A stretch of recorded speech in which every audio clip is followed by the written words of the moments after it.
Good Breakfast Show.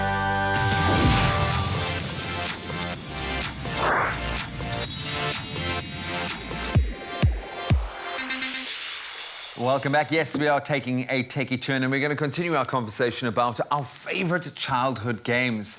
But with the kids these days, obviously video games are playing a much bigger role than they ever did in our youth. And this morning we're going to find out which ones are safe for our children. In fact, how to approach as a parent. How should we be approaching starting the gaming journey with our little ones? Grant Hines joins us via video to share a few guidelines on which games we should encourage and why we should encourage.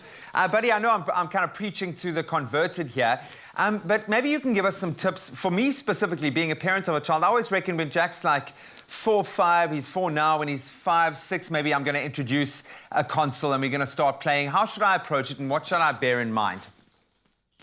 There's so much. By the way, firstly, I feel like I'm a crazy podcaster, you know, like in America, like those movies. Where every time we need to do this more often. I need to get into the show like this.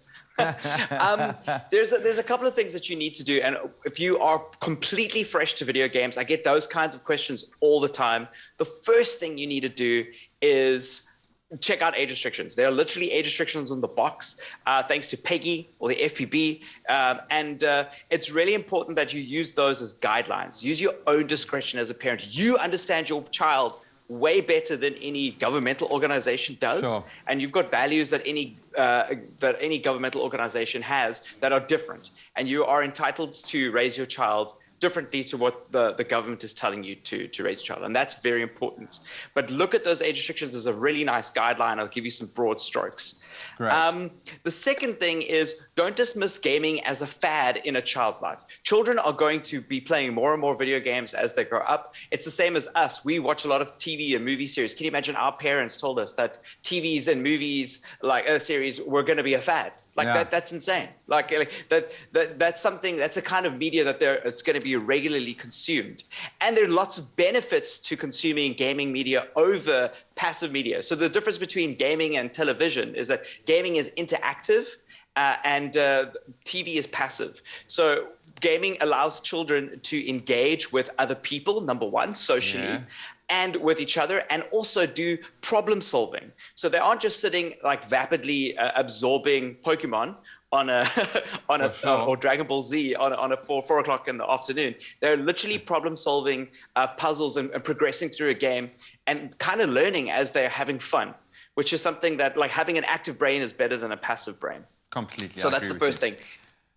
But that said, encourage balance. Make sure that your child is super balanced when it comes to playing games, because like games can draw you in, and because they're so active and they're so engaging, you can get withdrawn really quickly into that world. But make sure that they're balanced, that they're doing a few things outside, they've got some sport, that they are playing games. I actually encourage parents to find a way for their children to play games and keep it as a segment of their activity, because there's two things. They become technologically savvy as they grow up. They start solving technical problems as they're kids and find it fun. It's not a punishment.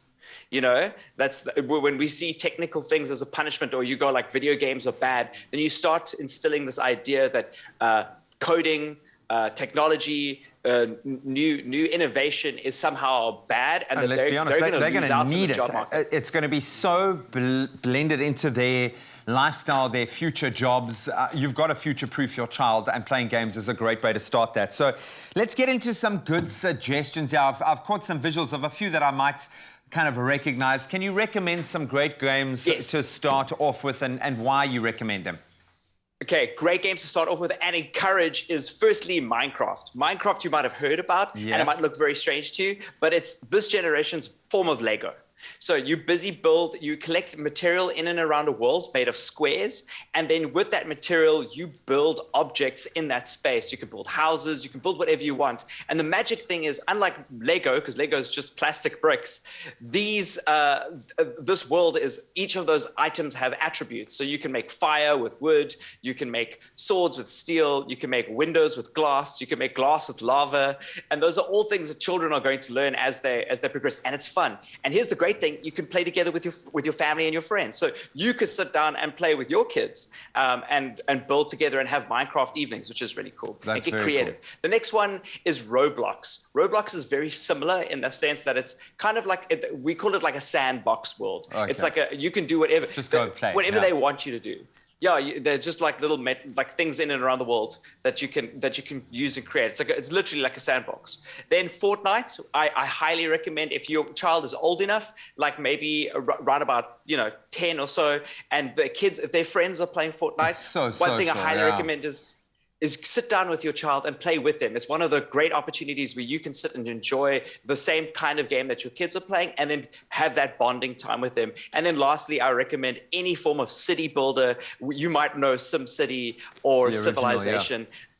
Those games, they all, you learn about history, you learn about how cities are run, you learn about systems. Just even how to think about systems is such a valuable skill for anybody to learn at such a young age. And you can have fun, man. You and your little one can have fun together, and you can maybe pick up some techno skills yourself that will help you in your own life. But they're even using gaming now in city design, answering some of the biggest questions in the world at the moment. Gaming is shaping the way that we are thinking and approaching life. So get on it early and make sure that you as the parent are educated and you can control that space.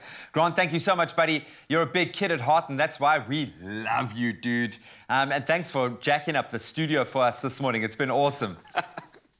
Cool. Thank you for having me.